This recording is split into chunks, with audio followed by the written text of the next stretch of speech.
benvinguts i benvingudes a un nou capítol de Filosofia d'Estar per Casa. Avui tenim un capítol una mica diferent perquè serà un capítol dialogat i ara us explico, abans del tema, amb qui dialoguem. Ens acompanya Èlia Savarese, no sé si ho he pronunciat bé, sona molt italià almenys. Sona italià. Sona italià, oi? L'Èlia Savarese és professora, va estudiar traducció i interpretació a la Pompeu Fabra de Barcelona i encara li van quedar ganes d'indagar en la filosofia i ho va fer amb un màster de filosofia teòrica i pràctica a la UNED. A més, també té el màster del professorat, que aquest últim el va estudiar a la Universitat de Sevilla. Durant molts anys ha estat ficada en política i ens diu que és una experiència que recomana a tothom, però que potser no cal fer-la tota una vida, sinó que amb un aprenentatge d'uns anys en fas prou. Molt important, a l'Èlia no li agraden els gats, això sí, li agrada molt cuinar tiramisú, ens explica que l'ha perfeccionat, amb un temps rècord, segurament pel confinament, potser, no? Una mica ha vingut aquest perfeccionament. I, a més, té una idea i és que a les escoles caldria ensenyar patronatge i costura perquè és necessari que aprenguem a confeccionar la nostra pròpia roba i això és ja l'última etapa, un pas més per aconseguir l'emancipació individual, ens comenta. Aleshores, Èlia, moltes gràcies per ser aquí. Gràcies a tu, Àlex. Em fa molta il·lusió participar d'aquest projecte. Sí. Sobretot, quan teníem converses per organitzar aquest vídeo, jo pensava, un dels motius pels quals em fa il·lusió participar aquí és perquè trobo que el teu canal, aquest projecte, és apropar el coneixement, sobretot als estudiants i les estudiants de l'institut, batxillerat, concretament, i aquesta pràctica de fer més proper un coneixement, en aquest cas de filosofia, em sembla un repte superinteressant, superimportant i al final crec que és una de les tasques que com a professors i professores tenim, aquest traduir el coneixement, fer-ho comprensible, a la vegada que es guia a l'alumne en el seu desenvolupament personal i acadèmic. O sigui que aprofito per felicitar-te. Moltes gràcies, de debò, és molt maco aquest comentari. I parlaves d'apropar, de traduir. Avui traduirem una mica o farem accessible el pensament de Chantal Mouffe. Chantal Mouffe és una filòsofa i politòloga belga. Actualment és professora de teoria política a la Universitat de Westminster, a Londres, i és una de les pensadores més influents dins del camp del que es considera la filosofia política gràcies a les seves aportacions sobre la idea de democràcia radical. És especialment coneguda per una obra que va escriure juntament amb la seva parella intel·lectual, el filòsof argentí Ernesto Laclau, que es titula Hegemonia i estratègia cap a una radicalització de la democràcia. També comentar que sobre Ernesto Laclau hem penjat un vídeo en aquest canal, que espero que també veieu, que pot ser un molt bon complement d'aquest vídeo. I per tancar amb la presentació de Mouffe, comentar també que Chantal Mouffe va ser molt influent en el moviment del 15M i que encara, ara mateix, molts polítics espanyols, com Íñigo Errejón i Pablo Iglesias, la tenen com a referent política. Llavors, havent fet ja aquesta introducció, comencem ja... Em dic que faríem d'una forma més dialogada, aleshores, Èlia, si et sembla bé, jo et faré algunes preguntes i tu ens vas apropant aquesta figura de Chantal Mouffe amb les teves respostes. Perfecte. A veure, primer, pregunta obligada. En quin moment vas conèixer la figura de Mouffe i per què creus que és rellevant estudiar-la? Doncs la figura de Mouffe la vaig conèixer per primer cop quan estava acabant el màster en filosofia.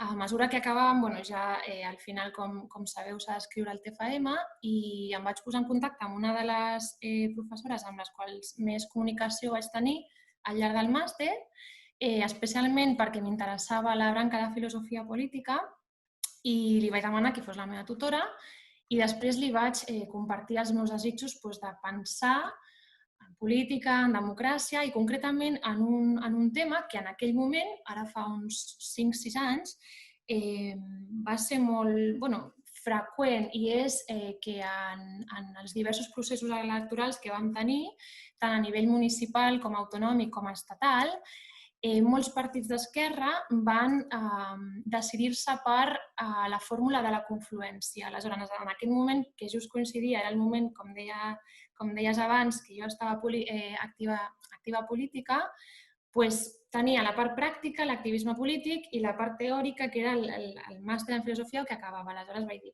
ostres, en blanco i en botella, no? És el moment de pensar, de donar-li aquesta reflexió al meu activisme. Li vaig compartir així a la meva tutora i va ser ella, a partir d'aquest desig que li vaig expressar, que em va presentar Chantal Mouffe. No és que jo la coneixés, no? Per això també animo a la gent i en concret als estudiants que quan s'han de decidir per quin objecte d'estudi, què vull estudiar, no sempre ho sabem. I en aquestes converses que es tenen amb altres persones poden sorgir les idees, no? Ens poden inspirar. I va ser així, va ser així.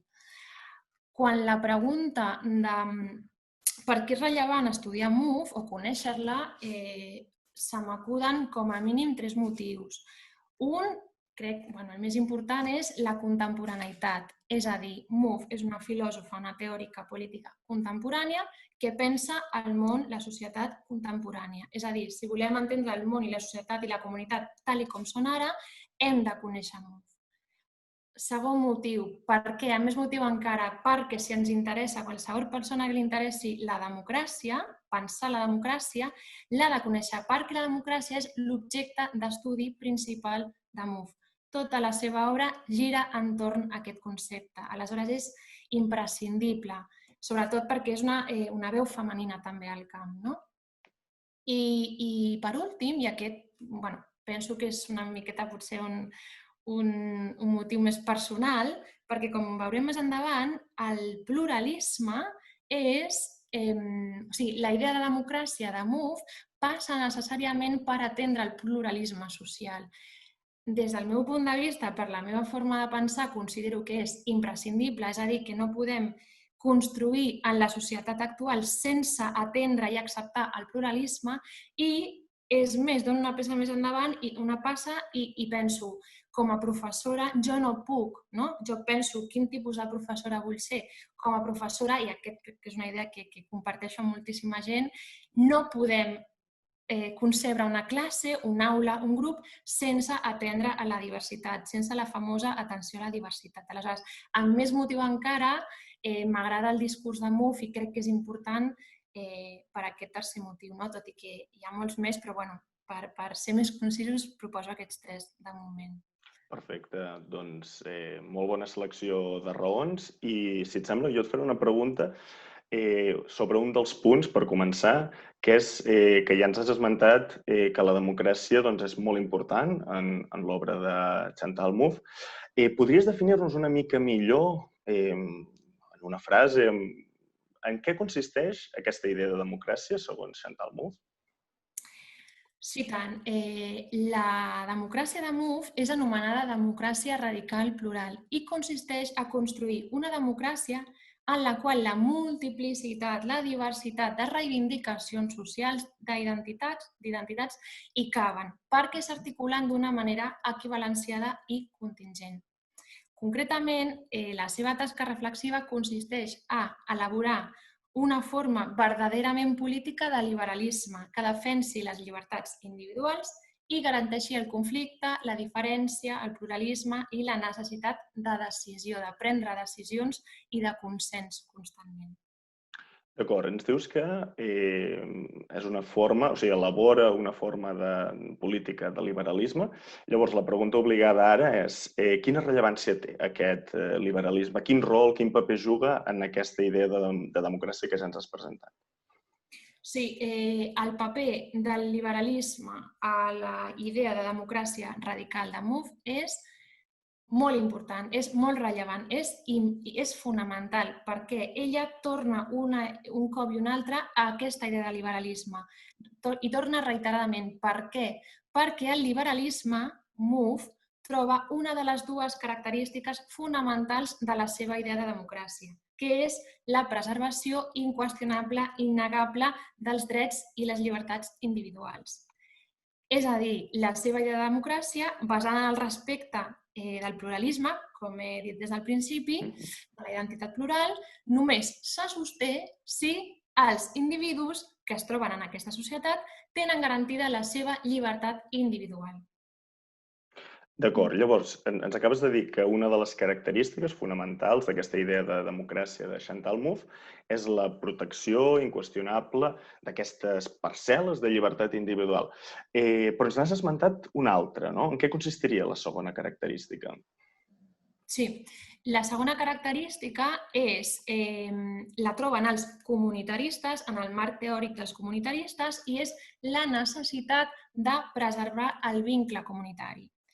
Bé, abans de continuar en aquest camí, d'explicar aquesta idea, hem de deixar clar què és el comunitarisme, o en aquest cas, en aquest marc.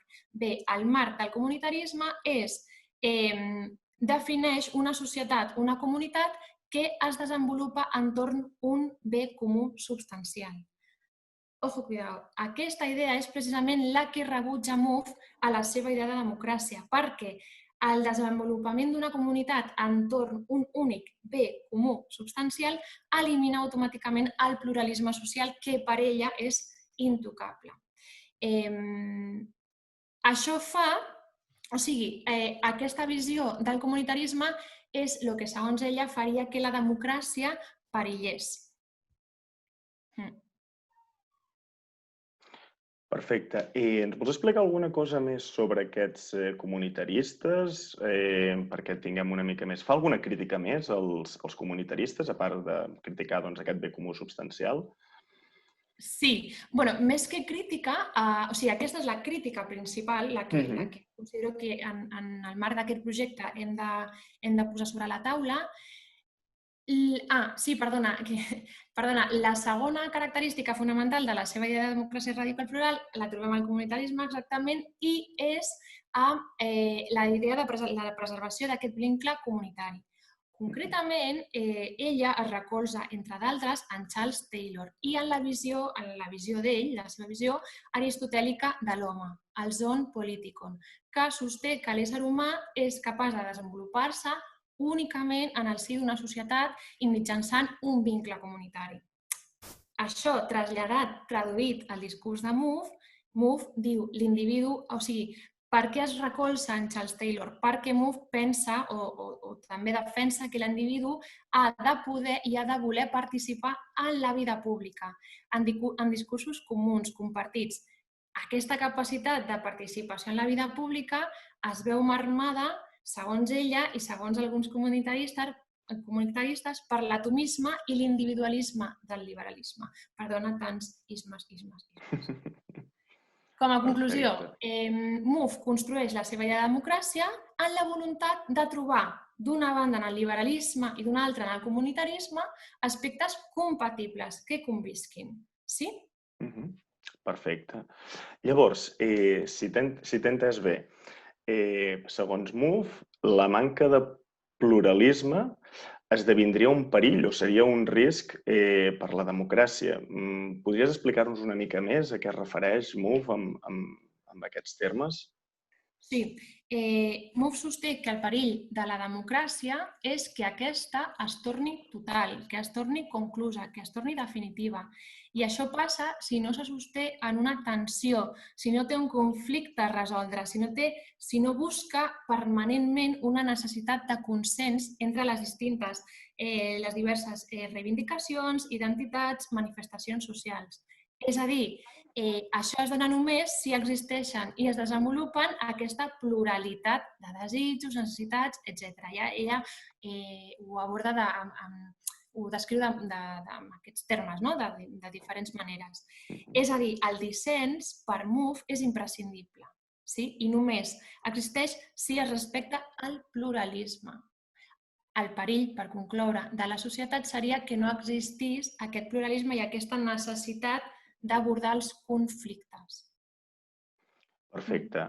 Crec que arribats a aquest punt hi ha dues terminologies, dos termes que Mouffe empra i que, ja que hem parlat una mica de conflicte, l'hem començat a esmentar, que crec que serien molt interessants de tractar. El primer és l'antagonisme i el segon l'agonisme. Ens els pots explicar què signifiquen, quina diferència hi ha entre aquests dos termes, segons Mouffe? Sí. Aquests dos termes són dos dels conceptes claus de la teoria democràtica de Mouffe i no podem parlar d'ella, de la seva obra, del seu pensament, sense dedicar-li uns minuts o uns comentaris a entendre el significat. Perquè, a més, s'assemblen molt els termes, no? A vegades també poden confondre, però és molt senzill de diferenciar. Comencem des del principi. Ambdós termes fan referència a allò que ell anomena fonament de l'exterior constitutiu, és a dir, una figura externa que, segons ella, és imprescindible en la conformació d'identitats en una societat. Què passa? Ambdós són exteriors constitutius, però cadascun assenyala l'altre d'una manera molt diferent. Aleshores, d'una banda, l'antagonisme és la relació o és una relació que consisteix en la mera diferència, en la dicotomia, i aquí la cito textualment, en la dicotomia basada en l'oposició on no hi ha un intercanvi d'idees o de consens. Ella la defineix com una relació d'amic-enemic on impera la necessitat d'eliminar l'altre, eliminar l'enemic, que és una idea que recupera de Carl Schmitt, concretament. Malgrat això, la relació, tot i que ella recuperi aquest concepte i el trobi, de moment, interessant, la idea o la relació d'amic-enemic no té cabuda en la seva idea de democràcia, perquè enemic implica eliminar l'altre, que ens torna als totalitarismes que ella des del principi contundentment rebutja, per suposat. Aleshores, aquesta noció d'enemic al qual eliminar elimina la diferència, elimina el pluralisme. Aleshores, ella diu, ok, tenim o partim d'aquesta relació amic-enemic, però l'hem de superar. Hem de convertir l'enemic en l'adversari. I quina és la diferència entre l'enemic i l'adversari? Com hem dit, l'enemic és aquesta figura que hem d'eliminar i l'adversari no se'l vol eliminar. És acceptat per tots els agents polítics socials des de la tolerància, des de l'assumpció que és legítim, la seva existència és legítima. Aleshores, aquí ja no parlem d'antagonisme, sinó d'agonisme. Sí? Per tant, per concloure aquesta part, en la democràcia que pensa Mouffe, el dinamisme polític busca constantment l'equilibri entre consens i dissens, no en l'eliminació de l'altre, d'aquest exterior constitutiu. De manera que, quan llegim els llibres de Mouffe, llegim sobre ella, ens apareixerà, i per això volíem dedicar aquest apartat a l'antagonisme i agonisme, apareixerà el terme o que la idea que la seva democràcia està basada en un pluralisme agonístic. En això consisteix. Que interessant aquest terme del pluralisme agonístic, no? Sense defugir el conflicte realment, no? Per tant, molt interessant. Et demano encara que definim una mica més, perquè hi ha dues nocions que em semblen molt interessants que treu a col·lació Mouffe. La primera, què és la política? I la segona, què és allò polític? D'acord. Molt ràpidament, perquè a més és molt senzill. Per començar, la política i allò polític, en castellà, la política i lo político, ella als seus llibres, lo político sempre lo ho posa en, l'edició, ho posa en cursiva perquè el determinant és molt important en el contingut d'aquests conceptes. La política és l'establiment d'un ordre, és l'organització de la coexistència humana, de la convivència d'aquesta multiplicitat. Allò polític, lo político, és la dimensió de l'agonisme. L'agonisme, recordem que era l'adversario, l'exterior constitutiu, que és legítim, que el necessito per fer la democràcia. Aleshores, allò polític és la dimensió de l'agonisme que s'encarrega del conflicte, de les passions, que són inevitables. Per concloure, ella ho resumeix així al final. La política és la gestió d'allò polític, o ho diu d'una altra manera, és la domesticació de l'hostilitat. L'hostilitat entesa com el conflicte del qual hem parlat tota aquesta estona, no? Perfecte. Ara indaguem una mica, ja ens posem molt filosòfics amb aquesta pregunta. Mouffe és antiessencialista, d'acord? Quan va venir també el David Sánchez, que ens va parlar d'Ernesto Laclau, també va ser una de les coses que ell va explicar-nos, no?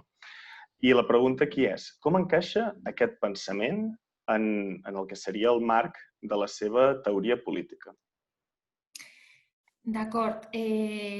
No és que encaixi, és que és necessari. És a dir, és el marc que permet el desenvolupament del seu pensament. És a dir, la teoria democràtica de Mouffe es basa en una crítica antiessencialista del subjecte, perquè concep l'individu a partir de moltes identitats.